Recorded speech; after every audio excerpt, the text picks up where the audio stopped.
Bon, alors voilà, nous voilà à l'issue de Quartet. On est tous un peu chamboulés, bouleversés du spectacle qu'on vient de voir. D'abord parce que on était sevrés, évidemment, de spectacle.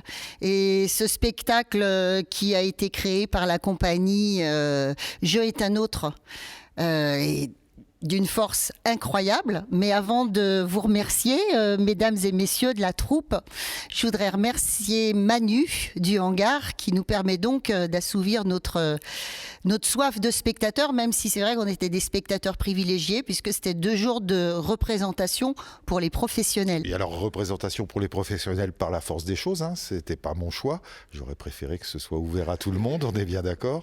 Et puis, oui, mais c'est en même temps, c'est nécessaire. Moi, j'ai juste l'impression de faire mon boulot, c'est-à-dire que c'est pas parce que les théâtres sont fermés qu'il ne s'y passe rien. C'est pas parce que les théâtres sont fermés que les artistes n'ont pas la nécessité de travailler, parce que faut aussi préparer la suite, et c'est dont acte, c'est ce qu'on fait. Et pour bien préparer la suite, il faut aussi avoir des retours. Donc effectivement, on fait venir des professionnels puisqu'ils ont le droit. Et donc voilà, c'est aujourd'hui, c'est demain, et nous aussi on en a besoin. Le plaisir, il n'est pas seulement à destination de ceux qui peuvent venir, il est aussi pour nous, il est même presque égoïste, on a besoin d'être là. Je vais faire le tour. Ici au milieu, on a la chef de troupe, elle va pas aimer, je suppose, ce terme, c'est Aurélie Plot. Voilà, compagnie Je est un autre. Et puis, juste à côté de toi, c'est Monsieur Poisson.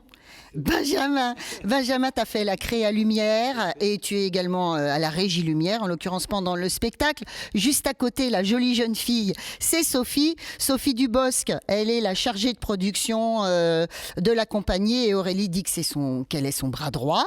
C'est un joli bras droit, hein. Et puis, derrière, il y a un grand monsieur qui ne parle pas, mais on sait même quand il ne parle pas qu'il est québécois. Et c'est un sound designer. Il s'appelle Étienne Geoffroy. Création son et régisseur son. C'est très important, on va en parler, parce que vraiment, le son, c'est un personnage à part entière. Il y a une vraie création sonore extraordinaire sur ce spectacle. Et puis, juste à côté, il y a un personnage tout à fait subsidiaire. Pas du tout, évidemment. C'est Valmont, et Valmont, c'est Raphaël Fournier. Et qui d'autre? Il nous manque quand même un personnage essentiel dans tout ça. C'est le scénographe, c'est Florent Burgevin, parce que Florent, il a créé ce sur quoi vous vous promenez, vous posez des fois. C'est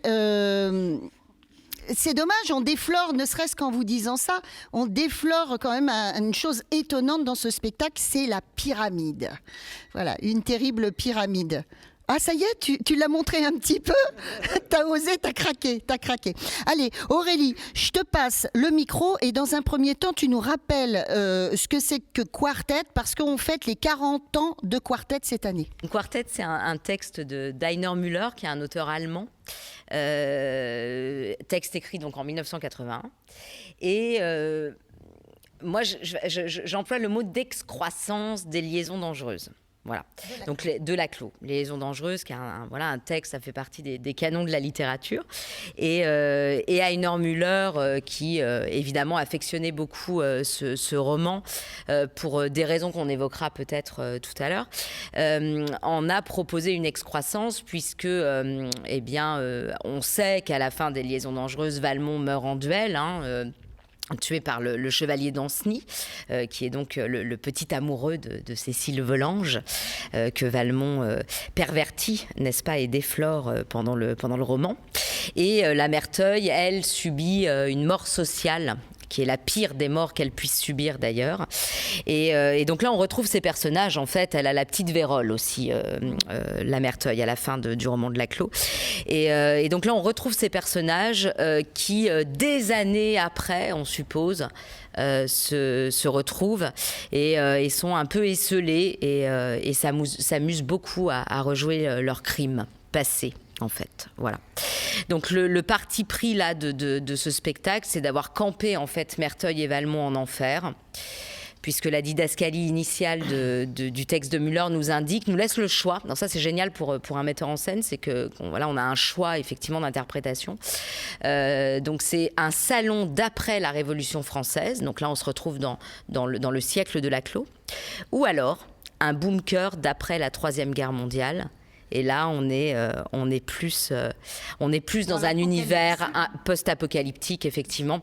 Et la volonté qu'on a eue, c'est vraiment même de camper ces deux personnages en enfer, confinés en enfer, donc sur une pyramide, qui est le troisième personnage du spectacle, et obligés de se subir, de subir l'autre, mais en même temps avec un certain plaisir. C'est vrai que nous, quand nous arrivons ici, dans la salle, avant même que vous n'arriviez, Raphaël et Aurélie, il y a deux personnages qui existent. Il y a cette fameuse pyramide, très ingénieuse, déjà en soi une prouesse technique. Félicitations. Et puis, il y a la création sonore. Voilà. Moi, je me suis absolument régalée. Et tu vas nous en dire plus et nous dire, en fait, tu travailles durant toute la pièce. Tu es derrière tes manettes. Ouais, toutes les créations sonores en fait est faite en direct. C'est-à-dire que je dois pas lâcher les comédiens ni le dispositif scénique de vue de tout le spectacle. C'est ce qui permet aussi de bien faire correspondre les mouvements, les déplacements et puis tout ça.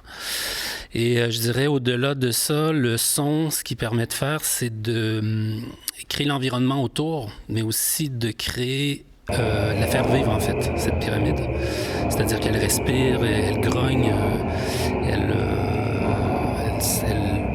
bouge, elle digère, elle gargouille. Et puis cette couche sonore-là vient vraiment créer une espèce, je crois, de décor pour venir appuyer, en fait, une mise en lumière qui est magnifique aussi. Voilà. Alors, je fais la transition. Voilà. Et ben, tu peux passer ça à ton collègue. C'est bien. Merci Étienne.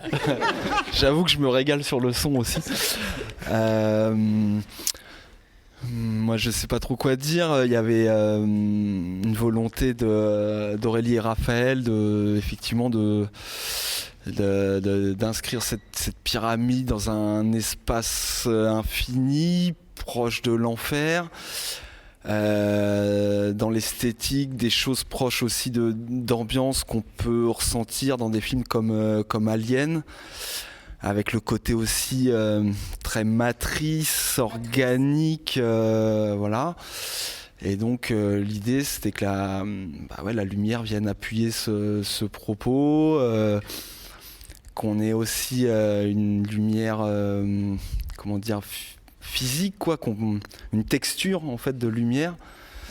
Et voilà, je pense qu'on a été très vite tous d'accord. Enfin voilà, de contraintes, parce que la pyramide peut être une contrainte à bien des égards, sur la scéno, sur le jeu, sur la lumière, les directions, etc. Je pense qu'on en a fait quelque chose, finalement, enfin en tout cas pour le spectateur, tout est assez simple de ce qu'il voit. Et ça, c'est un peu, je trouve, que la prouesse qui a été réalisée sur ce spectacle, quoi. Voilà. Donc, moi, je retiens une chose, dans vos références, il y a eu, par exemple, il y a eu des brainstorming entre vous tous, etc. Et Alien, par exemple, moi, j'y avais pas pensé, mais tu as raison, c'est Alien, c'est l'œuf, en fait, c'est ça ? Exactement. Hein ? C'est une de mes références. Une de tes références, Ouais. l'œuf, voilà. Et Stranger Things aussi. D'accord. Voilà, il y avait deux références vraiment que j'avais en tête quand je suis allée voir Florent Burgevin au départ, avant même que l'idée de la pyramide existe. Hein.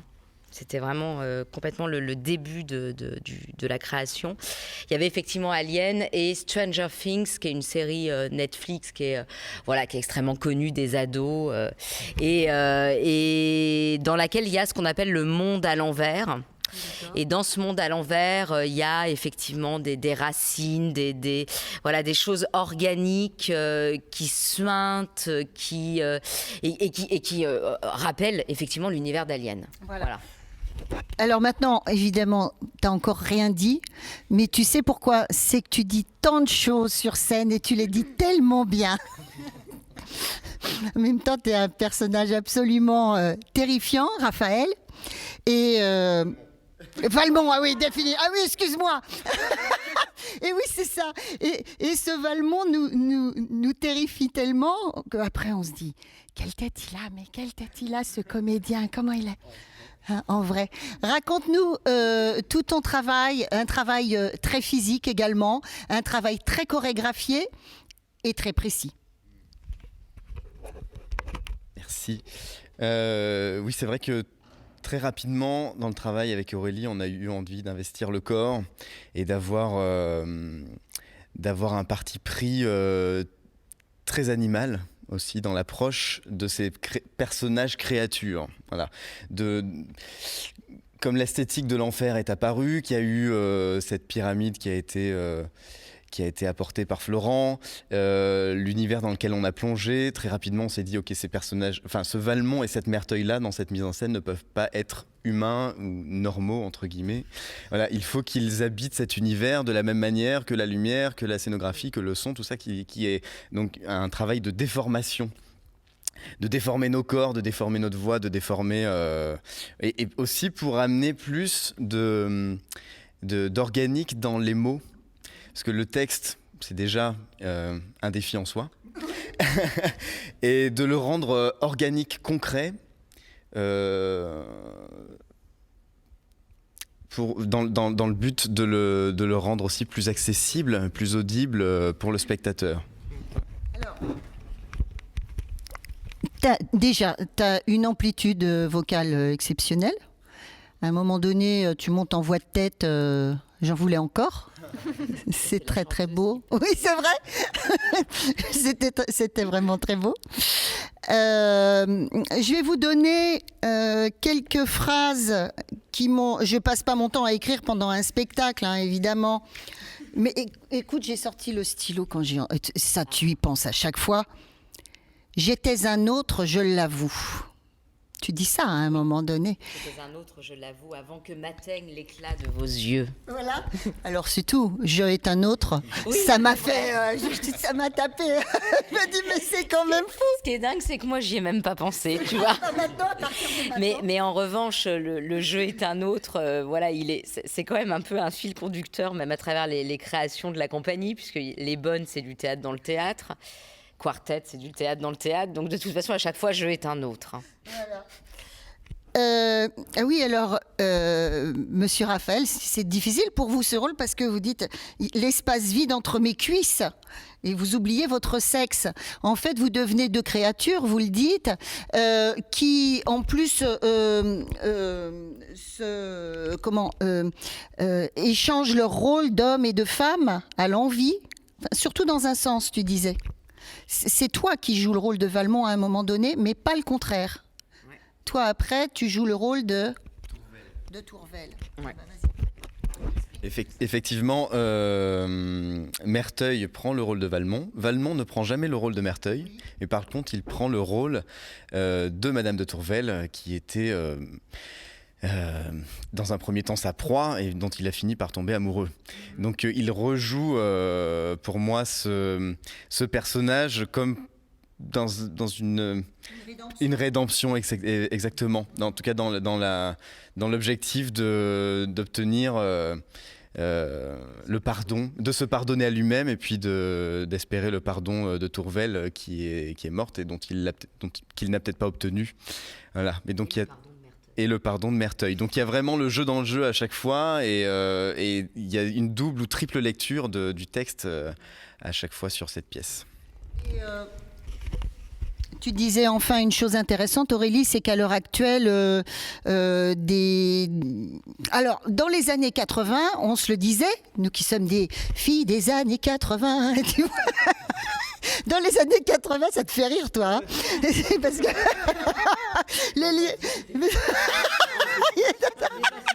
tourne aux lumières. Et puis... Tu vois.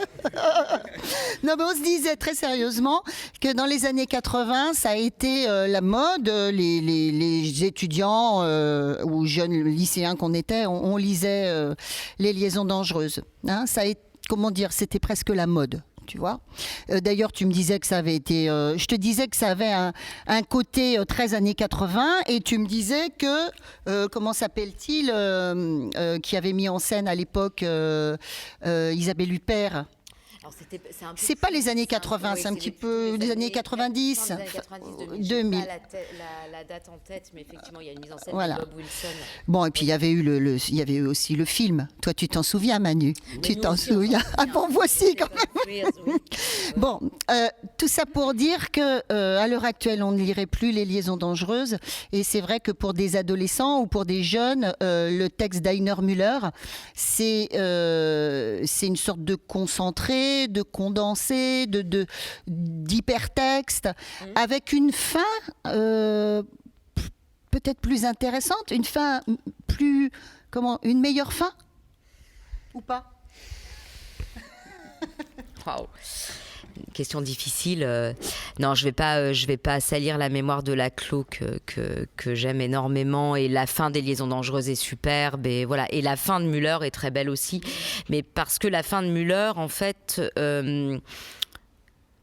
porte l'accent sur les sentiments qui existe entre Valmont et Merteuil, en fait.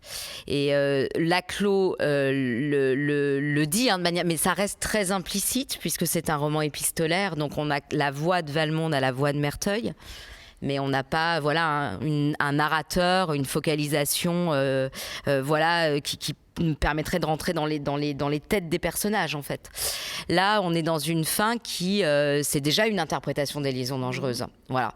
Le rachat, la rédemption, se racheter aux yeux de Merteuil, Merteuil se rachète aux yeux de Valmont, peut-être qu'ils se rachètent tous les deux aux yeux de Dieu, aux yeux du monde.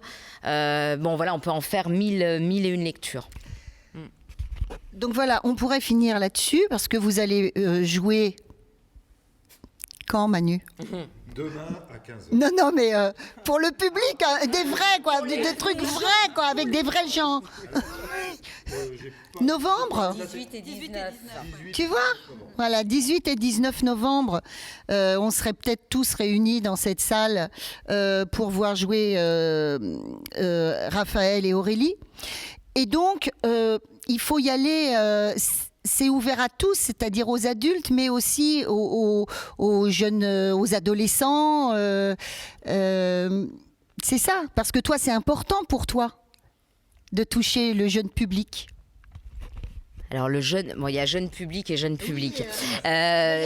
Donc là, on n'est pas sur une représentation pour des écoles maternelles, hein, ça c'est très clair. Voilà, donc mieux vaut prévenir.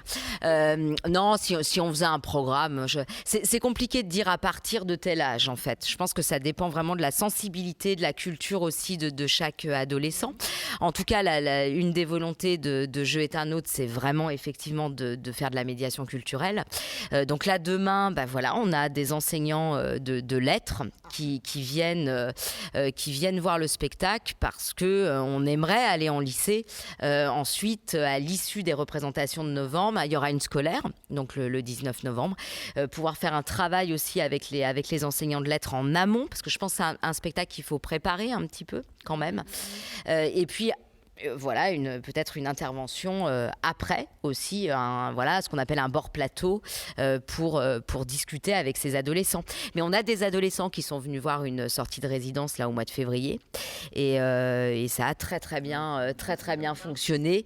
Voilà, malgré effectivement le texte qui c'est pas du langage Snapchat, hein, on n'est pas là-dedans. C'est très effectivement, c'est un texte qui est très beau, qui est très très littéraire, mais voilà, moi je crois que la mise en scène permet de quand même de l'entendre et de le comprendre. Ils n'ont pas eu l'air perdus. Voilà. Parfois des impressions de longs poèmes et puis parfois des éclats de rire dans la salle qui vous ont fait plaisir aussi. Hein ? Peut-être des éclats de rire tout à fait inattendus. Pour nous aussi, des respirations dans tant d'intensité, au milieu de tant d'intensité, soudain... C'était très étrange ces rires. Et ça fait du bien, et vous, ça vous fait du bien aussi. Et ça nous fait d'autant plus plaisir, je pense, à tous, c'est que en fait Müller lui-même regrettait le fait que on traite Quartet de manière très sacralisée. C'est-à-dire qu'en fait, Quartet, c'est alors on a Merteuil et Valmont au plateau, on a une langue qui est quand même, et c'est un très beau travail d'écriture de Müller, on a une langue qui est très proche de celle de Laclos. Et alors c'est comme si on touchait une sorte de Graal, d'objet sacralisé qu'il faudrait surtout pas venir salir. Et il regrettait qu'il n'y ait pas de farce. Voilà, dans les mises en scène qu'il avait vues de Quartet. Donc j'espère que ça a vraiment été notre volonté et j'espère que ça, le public va le sentir. Et déjà, le public était là aujourd'hui, effectivement, a réagi en riant. Donc c'est super, quoi. C'est super. Bon voilà, on arrête de vous en dire plus. On va pas vous en dire plus, mais en fait on vous a rien dit, quoi, pour ainsi dire.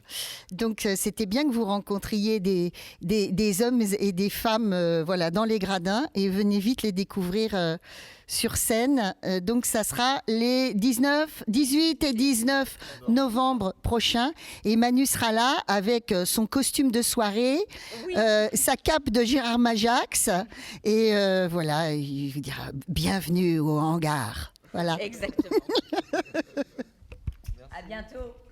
Au revoir.